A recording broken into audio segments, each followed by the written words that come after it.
Hey friends, welcome back to my YouTube channel. मैं गोलू नीतीश और आप देख रहे हैं वरदान आर्ट्स क्लास। आज के इस वीडियो में हम लोग UPSC, PCS, SSC, railway on day exam के लिए इम्पोर्टेंट वीडियो लेकर आए हैं। दोस्तों, यह वीडियो संविधान से संबंधित है और भारतीय संविधान के भाग 3 को हम लोग आज पढ़ने वाले हैं, जिसे फंडामेंटल राइट्स के नाम से भी जानते हैं। Exam hit on short script यहाँ पे मैं तैयार करके लाया हूँ, ताकि आपको हर एक चीज़ बेसिक जानकारी से लेकर के एडवांस जानकारी हो जाए। सबसे पहले हम लोग भाग 3 में बेसिक जानकारी को समझ लेंगे। बेसिक जानकारी में है भाग 3 हम लोग पढ़ने जा रहे हैं। नाम है मूल अधिकार, और मूल अधिकार शुरू कहाँ से होता है, कहाँ तक खत्म होता है, तो 12 अनुच्छेद से शुरू होता है और 35 अनुच्छेद पर खत्म हो जाता है। प्रेरणा कहाँ से लिया गया है, तो यूएसए यानी यूनाइटेड स्टेट्स ऑफ अमेरिका। और मांग कब इसकी की गई, तो 1931 में कराची अधिवेशन के जरिए मांग की गई। और इसके नेता कौन थे, तो सरदार पटेल जी थे। कौन थे, तो सरदार पटेल जी थे। और इसके पहले आप लोगों को पता होगा कि हमारे देश के पहले प्रधानमंत्री पंडित जवाहरलाल नेहरू के पिता मोतीलाल नेहरू जी ने पहले इसकी मांग की थी। कब, तो 1929 में इसकी मांग की थी, लेकिन उसे नहीं ध्यान में रखा गया। बाद में इस मांग के जरिए पूरा किया गया। तो एग्जाम लाइन यहाँ पे है कि फंडामेंटल राइट्स किस भाग में है, तो भाग 3 में। इतना यहाँ पे ध्यान रखना है। बाकी हम लोग आगे बढ़ रहे हैं। दोस्तों, अगर कोई परेशानी हो तो कमेंट बॉक्स में आप लोग पूछ सकते हैं। अनुच्छेद 12 यहाँ पे राज्य की परिभाषा बताता है, और स्टेट में शामिल केंद्र सरकार, राज्य सरकार, संसद और विधानमंडल, एससी, एचसी, स्थानीय प्राधिकरण इसमें शामिल है। ठीक है, यह अनुच्छेद 12 जो है हमें परिभाषा बताता है और चेतावनी भी देता है। इन सब चीज़ों को हम आगे भी आसानी से समझ सकते हैं। मूल अधिकार यहाँ पे पूछा जा सकता है कि मूल अधिकार किस पर लागू हो सकता है और किस आर्टिकल में यह है, तो यह स्टेट पर लागू होता है और आर्टिकल 12 में है। तो स्टेट का मतलब हुआ कि जैसे रेलवे डिपार्टमेंट हो गया, बिजली विभाग हो गया, और भी बहुत सारे विभाग जो अपने आप में एक स्टेट हैं। यहाँ पे यूपी बिहार स्टेट की बात मैं नहीं कर रहा हूँ। यहाँ पे स्टेट मीन्स एक कोई भी ऐसा संस्था जो अपने आप में एक कानून बना सकता है और उसे लागू कर सकता है, उसे हम लोग यहाँ पे स्टेट के रूप में समझते हैं। और वह ऐसा कानून बनाए जो किसी दूसरे का हनन न करे, किसी दूसरे के मूल अधिकार को हनन न करे, हानि न पहुँचाए, कोई दुविधा न हो। उदाहरण स्वरूप हम लोग आगे अनुच्छेद 13 को देख लेते हैं। अनुच्छेद 13 मूल अधिकारों की सुरक्षा को प्रदान करता है। अगर मान लीजिए आपको संविधान से पहले जो भी कानून था, जैसे कि 3 तलाक था, 3 तलाक यहाँ पर था, जिसमें 3 बार तलाक तलाक तलाक बोलकर तलाक हो जाता था, और उससे आज परेशानी हो रही थी। तो 1947 के बाद उसे ख़त्म कर दिया गया, यानी कि उसके राइट्स को ख़त्म कर दिया गया।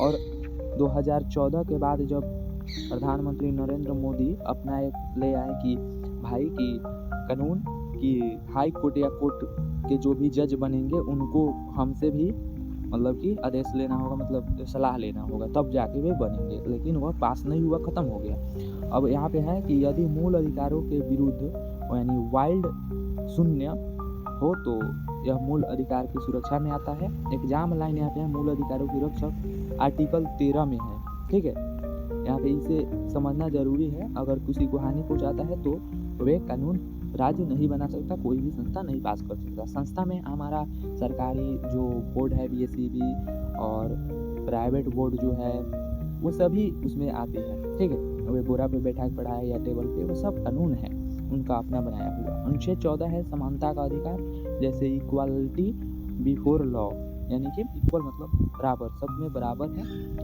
और इक्वलिटी प्रोटेक्शन लॉ, यानी कि सबको यह सुरक्षा करेगा, यह उसी से संबंधित है। समानता, सबको बराबर समझिए, कोई ऊंची नीची, धर्म, जाति, लिंग को लेकर, जन्म स्थान, जैसे कि कोई किन्नर है तो उसे भी सम्मान दीजिए, उसे भी क्या कीजिए, किन्नर को भी सम्मान दीजिए। और ऐसा हमारे धर्म में होता भी है, हम लोग सम्मान करते हैं किन्नर का, और किसी भी धर्म के लोग को सबको सम्मान बराबर समझते हैं, चाहे जाति हो लिंग हो। कुछ ऐसे बेवकूफ़ लोग होते हैं जो जाति धर्म को लेकर के मतलब सवाल उठाते हैं, चाहे जगह बदल जाने पर भी लोग कुछ ना कुछ टिप्पणी करते हैं, तो उसे ध्यान नहीं रखना है, बस जो जरूरी है उसे ध्यान रखना है और आगे बढ़ना है। अनुच्छेद 16 कहता है कि समान अवसर, सरकारी नौकरी में समान अवसर, सबको अवसर दिए जाएंगे, चाहे वह गरीब से गरीब हो, अमीर से अमीर हो, सबको मौका मिलेगा।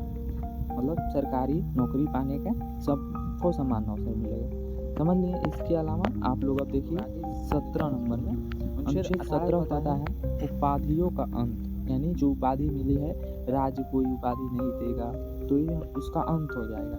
जैसे कोई पद या शब्द किसी का हमेशा के लिए नहीं होता, हर कोई हर शब्द को इस्तेमाल कर सकता है, हर कोई हर पद ग्रहण कर सकता है, लेकिन उसके लिए एलिजिबल होना चाहिए। अनुच्छेद 19 कहता है स्वतंत्रता का अधिकार, सबको बोलने का अधिकार है, शांतिपूर्ण सभा, यानी सबको शांति से रहने का अधिकार है, सभा अपना बना सकता है, एक अपना ग्रुप कुछ भी हो, संघ बनाने का स्वतंत्रता, आवागमन आने जाने की स्वतंत्रता, निवास रहने की स्वतंत्रता, पेशा। अनुच्छेद 19 तो हम लोग समझ लिए, यह केवल नागरिकों के लिए था, ठीक है, तो यह केवल नागरिकों के लिए था।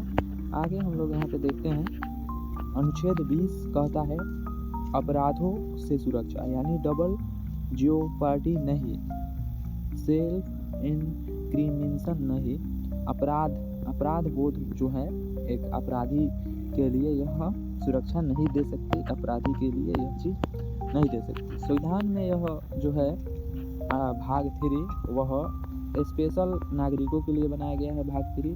इसे संविधान की आत्मा भी कहते हैं, क्योंकि इसी से हम लोगों को जीवन व व्यक्तिगत स्वतंत्रता या कोई भी स्वतंत्रता हुआ मिलता है, अधिकार हमें मिलता है। बाकी सब में तो संसद, विधायक, राष्ट्रपति, प्रधानमंत्री, इन सब चीज़ों की चर्चा की गई है, बाकी इसमें हमें फ़ायदा है। सिटीजन प्लस फॉरेनर दोनों के लिए पहले ही बता दिया यहाँ पे कि जो शब्द समझ में न आए उसे मतलब कमेंट में मैं समझा दूंगा, थोड़ा बहुत दिक्कत होगा, समझ जाएंगे आप भी। राइट टू लाइफ सबसे व्यापक अधिकार, ठीक है, सबसे व्यापक मतलब कि मिलजुल कर रहना। अनुच्छेद 22 कहता है गिरफ्तारी से सुरक्षा, अरेस्ट के नियम, इसमें अरेस्ट के नियम कौन कौन से हैं नहीं हैं चीज़ें इसमें लिखी गई है। अनुच्छेद 23 में है शोषण के विरुद्ध, मानव तस्करी बेगार, ठीक है, शोषण के विरुद्ध, कोई शोषण किसी के साथ कर रहा है, किसी के साथ मतलब छेड़खानी वगैरह, तो वह मानव तस्करी बेगार में शामिल है, आता है।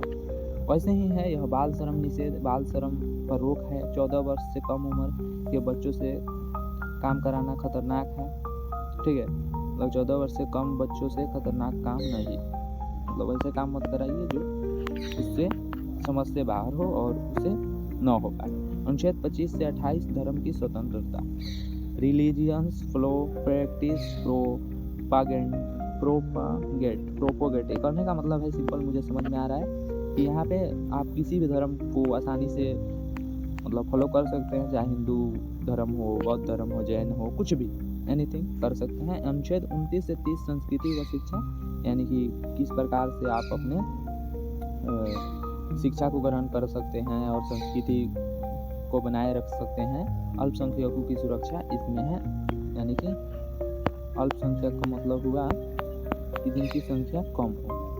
यहाँ पे है अनुच्छेद 32 में संवैधानिक उपचार, सीधे सुप्रीम कोर्ट रीट जारी करेगी, यानी सुप्रीम कोर्ट के विषय में इसमें जानकारी दी गई है।